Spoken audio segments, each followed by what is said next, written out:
Welcome to Spurt 2. This is Joe Freeland of Cohort 16 using the May 2011 version of UDK on June 5th. First off, we're going to finish off the Spurt particle we started last time. Right click in the empty space, find rotation rate initial. So this is how fast it can spin around. -2 for the minimum. And 1 is fine. Don't really need to change that. Oh well. And then finally, acceleration. How will the speed change as it flies through the air? Well, the force behind it is it's pumping out of some guy's body.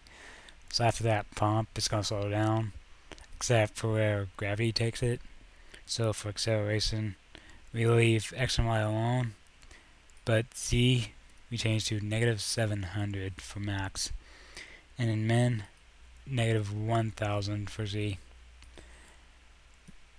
Kind of hard to see in the preview, but there it is. You see it goes up, but then gravity takes over and brings it down. And that's actually all we need for this particle. Since the last video, I made the material from this blood texture. It wasn't in any video, but it's the exact same setup as this material.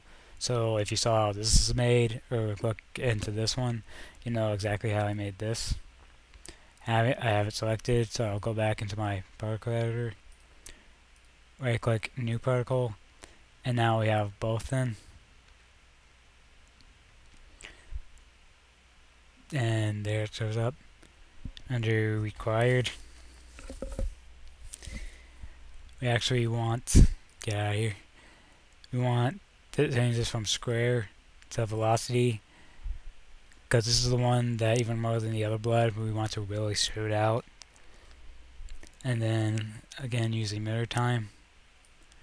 The duration we want as -1, and again a one-shot loop. That's it for required. Spawn.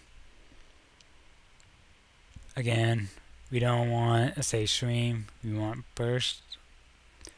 Use the green plus sign to add a point. Open it up. And for this one, we want groups of 10 up to 10 coming out. -1 is fine and 0 is fine. Let's move on to the lifetime.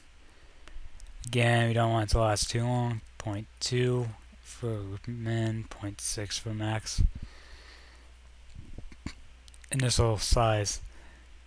We had to shrink down the other blood, and we probably want this one to be smaller too, although it's about right. X is 22. Y actually gets an increase, 60. Because this is the blood that's coming out from the cut. And this is down to 22.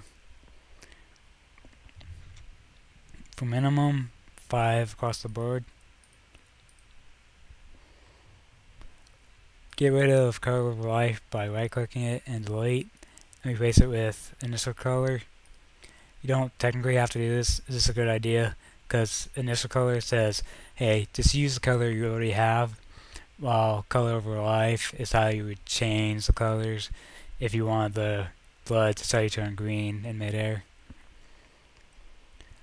This one also needs acceleration. And again, we're going to be increasing the Z for both. Decide -1200 for each one on the Z axis. Because again, we want gravity to take it and pull it down. Size by life. This isn't going to be as big as the other one.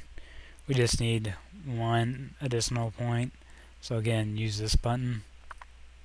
And again, before you input anything, because otherwise it could get chopped around. And value for O, 0.002. N, 0.65. 0.9, and then 1. No tangents, we'll go down to the next point. 0.6 N. 1. 0.8 0.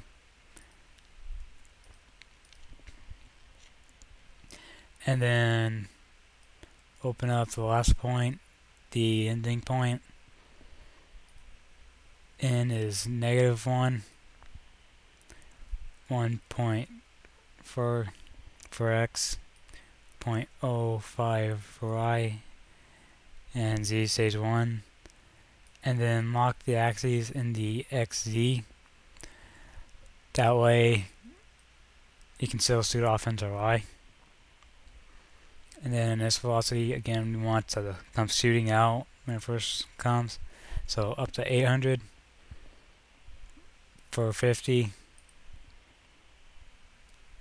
and for 100 for z. And then 100 for x,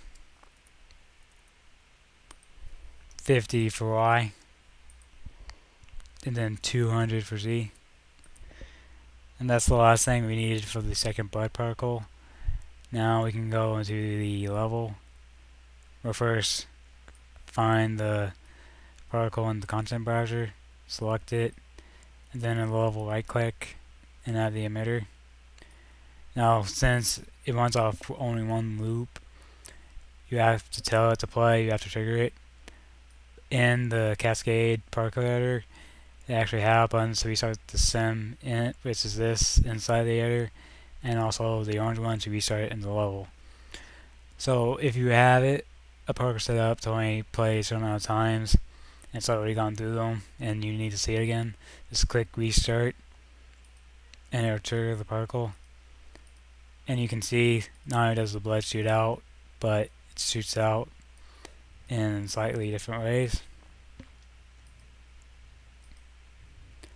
And yeah, the particle editor, find your package, right click and save it with the rest of your UTK stuff.